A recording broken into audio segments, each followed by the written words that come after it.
Welcome to the Books on Air podcast. I'm Suzanne Harris, and my listeners get the secret story behind every book. Now, joining me today is someone that I've talked to several times before. His name is Gene P. Abel, and today he's here to talk about his romance novel, The End of Destiny. Gene is an interesting, creative, and eclectic author. And Gene and I have talked about books that he's written, political books, a time travel series, a book about alien visitation. And if you haven't heard any of those previous interviews, I suggest that you listen to them. Gene's background is so interesting. He's a distinguished military graduate from Penn State University with a degree in finance. He also has an MBA from Lehigh University. He began his active military service at the conclusion of his graduate degree at Lehigh. He was promoted to colonel. He completed the Army War College, and he was nominated for general. He received the Army Commendation Medal and the Meritorious Service Medal twice.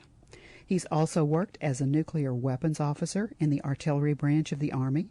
He served as an Army finance officer, and he has 30 years of service as a commissioned officer in the U.S. Army and Army Reserve. And as always, Gene, I have to thank you so much for your service. And he's also been a highly successful business executive on both the public and the private sector. You are so interesting. I cannot wait for us to talk about this book because it is such a different place for you. Welcome, Gene. It's such a pleasure to have you back. Well, thank you. I want to thank you very much for your very kind comments. And I did think it was an honor to serve this country in the Army, and I had very, very positive experiences in doing that. You know, when I read your background the first time, I was just blown away. And I've looked at, you and I have talked probably 3 or 4 times about different books, and every time that we talk, I see something different about you that I find interesting, and I think that your background is so interesting because it doesn't, for part of the political piece, the time travel piece, and the alien visitation piece, the books that you've written in those genres, I think the military service has been an interesting way to spin this because it gives an insider perspective. But you have just gone in such a different direction with The End of Destiny. I'm very curious. What prompted you to go from that kind of genre to the romance genre, the most popular genre in the country, I might add? Well, it's interesting because the order is just reversed. The End of Destiny popped into my head, literally, about a month after I retired. I retired early because my late wife had cancer, and Carol was very sick. Fortunately, I could retire from the public school system, and I did so early. I was only 58 years old. After I retired, all of a sudden, this whole book was somehow in my head. I have no idea how, and it was so intense that at times I woke up a couple of nights at 2, 3 o'clock in the morning and actually got out of bed and sat down and wrote down thoughts. But within 2 weeks, everything that is in the book was written down as an outline, and I cannot to this day tell you how. You've just described. This prompted me. You've just described a really creative brain, is what you've done. This is something that fiction writers do. Fiction writers are exactly the people that you just described. A fiction writer's brain gets them up in the middle of the night with a scene that if they don't write it down, you don't remember it the next morning. I'm sorry to interrupt you, but I just had to say that because you've just described to me a description that I have heard from many, many people who write fiction. So go ahead with your thought. That's very interesting. Mm-hmm. I sat down and I wrote the book. And I was very fortunate because after my late wife's initial treatment, she had a period of remission. And she sat down and read what I had written, and she said to me, she said, you guys really don't understand women very well. And so she began editing the book, especially when it comes to the relationship of men and women from a female perspective. So she did this. I had the book published, and quite frankly, it didn't go anywhere. It was a self-published book. Later on, I tried to get a mainline publisher to take a look at it without success. It sat for about 18, 19 years, believe it or not. Somebody saw the original book and they said, "Hey, this is an interesting story. You've got a whole bunch of things going on here. You got a good storyline. You've got romance. You've got some sex. You got the whole 9 yards." So I took a look at it, and I had it republished once, and then I took a look at it a third time when I began working with Indigo River Publishing, which is the publisher that I'm working with and has published all of my books recently. They took a look at the book, and they liked it as well. This time, I also had my current wife, Susan, also read the book, and she liked it, and she said, "I'd like to interject a few other things from the female perspective." So the interesting thing is that my book, as it now is, has the perspective of two of my wives, my late wife and my current wife, which I think has made it stronger. The publication that is currently out there with the very attractive redhead on the cover and the Eiffel Tower in the corner is much more professionally done. The editing, the formatting, the cover. Indigo River paid a lot of attention to making sure that those things were all very proper, and well done. So that's how this book became, got to the market. And yes, it is very different than my others. And one of the things that I think maybe contributes to my writing different things on different genres and different subjects is because I was very fortunate in that I had a multifaceted background, from being in academia, from being in the military, to being in private industry, and then at the end working in a public school system.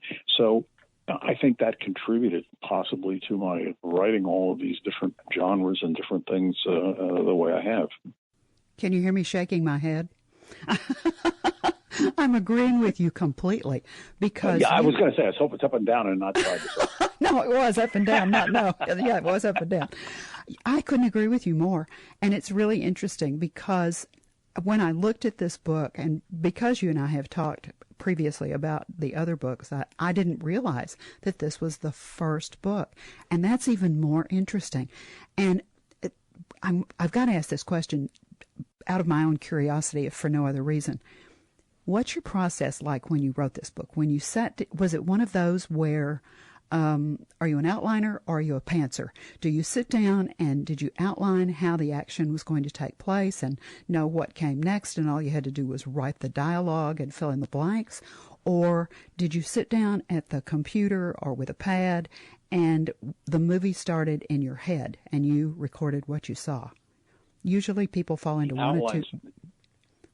The outline started in my head, the whole outline, and I couldn't get it down fast enough on the yellow pad. After I completed that, I then sat down at the computer, took a look at the outline, and then the words just flowed at that point. I don't know what you call that process, but that's what happened in this particular case. That's just called a creative brain writing fiction. I mean, this is when I talk to fiction writers, and I have to say, now I've written a little fiction myself, but no, I've never had anything published. Not fiction. I've written nonfiction. I have 4 or 5 nonfiction books, but not fiction.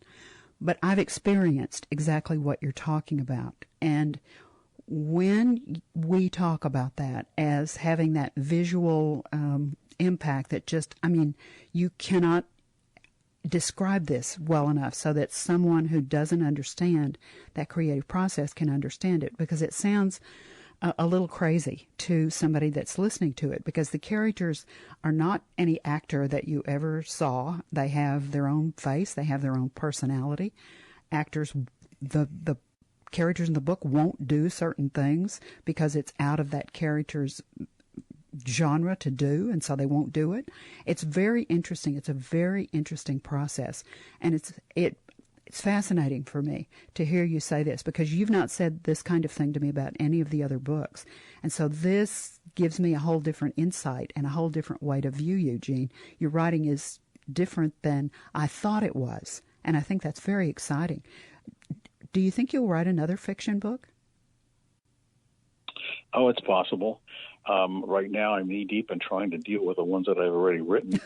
I mean, and this, the whole storyline of this particular book was, I think it's something most people can relate to. This is a young woman in her mid-30s who, because of their busy life, wants to interject some spice back into her marriage. The book, for the most part, portrays a woman seeking to accomplish that within the bounds of her marriage, not extramarital affairs. So what she does is she sets up a weekend to try to ignite the physical relationship with her husband. And while they're in the inner destiny, they both have a set of intense dreams that they remember when they wake up. Like most of us don't remember everything we've dreamt or even anything of what we've dreamt. They remembered everything, and they were intense at the time. Jackie had a dream about a potential sexual interlude with someone that would have destroyed her marriage. Her husband, Jerry, had 3 dreams.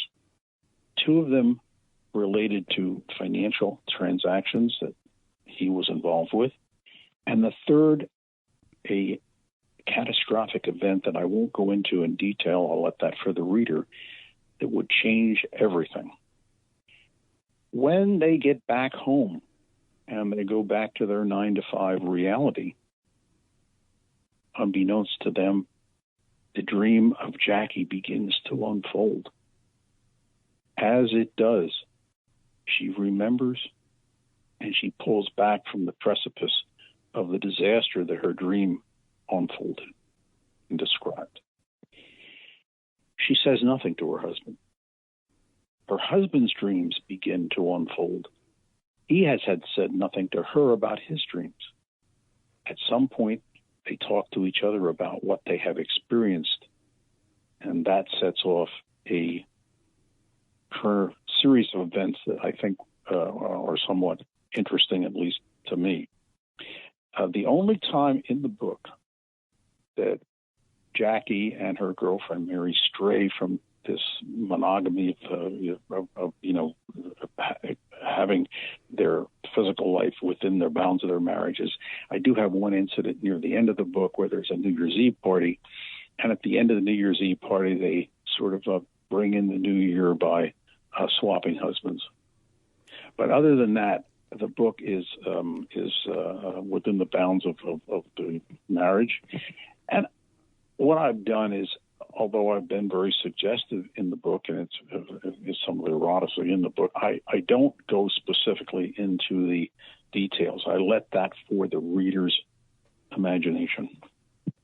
I like that. I think you've done a super, super job on this book. It's intriguing. There's mystery. I mean, I just love what you've done with this book. Now, why did you set it in Princeton, New Jersey? I have a connection with Princeton, New Jersey, and when I read that, I thought, oh, Princeton! And it just immediately came back into my mind. I love that town.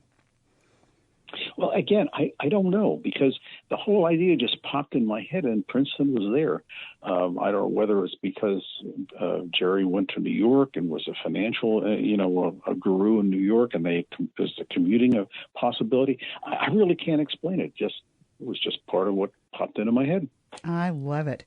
See, you're talking about such a wonderful creative process. Now, one of the things I think that is terrific is that the book is on Amazon, and we'll talk about that a little more in a minute, but you've got an audio excerpt on Amazon, which I thought was terrific. Now, the book is also available as an audio book, right? Yes, it is. It is. It's in three phases. It's a soft copy, it's an ebook, and it is an audiobook.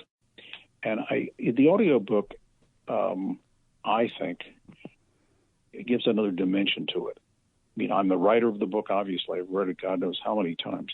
But when I listened to the complete audio version of the book that was done by a very talented voice actress, I heard things, and I have a perspective or got a perspective from the book that I didn't get by just reading it. So, I think the audio version of this book is especially effective. And I really recommend the audio version as well as the others, but you can buy all three if you want to. Spoken like a true author. I love it. But you're right. There's a brain theory that talks about how we process information. And it talks about the fact that if someone sits there and they're reading the book silently, I mean, for me, when I read a book like that silently, it's just a movie starts in my head, and I see the characters and the action unfolds. And I think it's like that for most people, but that's one part of the brain. Then when you hear it either read aloud or you read it aloud yourself, that information is processed in a whole different place in your brain. And so it makes perfect sense to me that as the author, you have heard this in your head. You heard it in your head when you were writing it. You heard it in your head as you reread it. And to hear someone else's voice read your work changed the way that you perceived your own work. And I think that's perfectly logical. And I agree with you. I like the audiobook very much. She does a really, really nice job. I know that we have talked about this enough that our listeners are going, where can I find it? And I've already said you can get it on Amazon. So let me give you specific names and spell things for them. The book title is The N-I-N-N of Destiny, Destiny, by Gene, G-E-N-E-P, Abel, A-B-E-L. Put that in the search box on Amazon, click it, and the cover will come up with that beautiful red head and the Eiffel Tower. Is there some significance there for Jackie in that cover? My late wife was an Irishman and a redhead. Oh, so a bit of an homage. Yeah, a bit of an homage. That's wonderful. I like that. Then when you go to, there's an excerpt that you can listen to. Do the audiobook. Just click on it and it will play and you will fall right into the book. Now, I have to warn you, the audio book example excerpt is hot stuff. So get ready if you listen to the audio part of the book. Gene really sets a scene that you will drop right into, but it's hot stuff. So Gene, you did a good job. And what I like is that you said you take people right up to the moment and then it's the next morning. So that's, I love it that you let the reader use their own imagination. Now, one of the other things that I am considering is I may have a video book trailer produced for this book. Oh yeah. I'm working on one for my sci-fi series right now, and that may be another avenue that I use to entice people to read the book. The other thing is that when somebody writes something, they probably think, oh, it's pretty good. But, that's not the important issue. The issue is, what do other people think? I just want to give you a small sample of some of the 5-star Amazon reader comments about this book. I've been very, very encouraged and thankful for these comments, but here they are. Enjoyable read. Interesting and imaginative, heartwarming, and enjoyable book. Not the average romance novel. An imaginative take on a romance that will leave a lasting impression. Enjoyed it. Fun, imaginative romance. The book has a clever premise that really delivers. perfect for readers who like to mix a little supernatural with their contemporary romance. This is a book that will leave you thinking long after you finish. So those are some of the 5-star comments that are on Amazon about the book. And like I say, I was very, very pleased, obviously, with those comments and encouraged by them. It's always wonderful when you can read positive comments about something that you've written. And I couldn't agree more. I thought, this is so creative.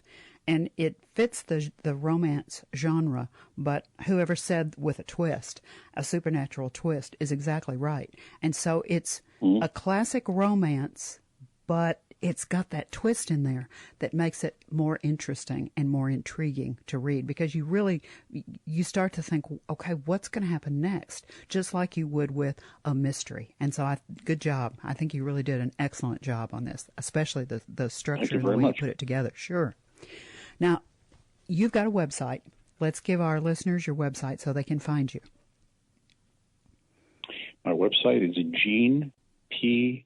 Abel Books. That's plural. GenEPABELBOOKS.com. No spaces, right? And that will take you to my no spaces. Okay. And so they go there, and what will they find there? They'll bring up my website. My website begins with my 2 sci-fi books at the top, and all of my books are listed. If you click on the cover of each of my books, it will take you directly to that book. You can read parts of it, have reader comments from each of my books, and it gives you a perspective of what the book is really about. Under each and every book, there is a little red square or oblong rectangle, I guess is the right word. You click it, and it will automatically take you to the place on Amazon where you can buy the book. Is it available anywhere else besides Amazon, Gene? Oh yes, it's all over. I mean, it's in. For instance, you can get it from Walmart. You can get it from Barnes and Noble. I believe Books A Million. If you Google either my name or my books, you will see a whole list of the different sites. Goodreads is another one I believe has. So it's available from a lot of different sources, not just Amazon. I've chosen Amazon to have the hot link in my website because they have the option of the reader comments, and I think that's good. I've also included on my website some information about me as a writer, and my wife, Susan Ann, was kind enough to do a YouTube video on the Inner Destiny, and you can listen to her describing the book as well. Oh, that's terrific. Now, are you doing any of the other social media? Are you doing Facebook or Twitter or Instagram or any of the other Yes, platforms? I'm on all of them. You're on all of them? I'm on all of them. Yeah, I have both a personal and an author's account, for instance, on Facebook. I do Twitter, Instagram. We are looking at other avenues to try and increase the exposure to me as a writer, as well as to my individual books. As I said, the book trailer, video book trailer, is the latest thing that we're looking at. I'm working with one right now for the sci-fi series, as I mentioned, and I'm very seriously considering one for the Inner Destiny. Excellent. And they'll be able to find you on YouTube. You'll have a YouTube channel, probably just under your name, Gene P. Abel. Yeah, I'm not sure. I guess I have a YouTube channel. That's one of the technical things I have to get with my publicist. I'm really not great on some of the technical aspects, but you can Google it and it will come up. Yes. Perfect.